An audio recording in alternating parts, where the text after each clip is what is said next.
பாருங்க ராக்கெட் எடுத்து வச்சிருக்கேன். அப்படியே சுட போறேன் ராக்கெட். இந்த கருவிக்கு பேரு இடியப்ப உரல் தான். இது சந்தகை புளியறதும்பாங்க. இன்னொன்னு என்னமா நூல் புட்டும்பாங்க. இதுக்கு பேர் வந்து ராக்கெட்டா. ராக்கெட் மாதிரி இருக்கு. அதனால துப்பாக்கியும் இருக்குது, நூல் புட்டு புளியறதுக்கு. பாருங்க ராக்கெட்டும் இருக்குது. எனக்கு சீர் கொடுத்தது இடியப்ப உரல்.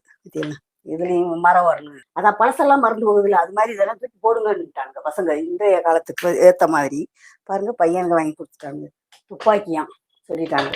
இது துப்பாக்கி. இந்த இடியம் நூல் புட்டு இது ராக்கெட். இதுல புளிங்க இன்னைக்கு. இது ஈஸியா இருக்குல்லமா? இதுவும் நல்லா இருக்கும், ஈஸியா இருக்கு. இதுல நிறைய தட்டுகள்லாம் நிறைய இருக்கு, தட்டு இருக்கு.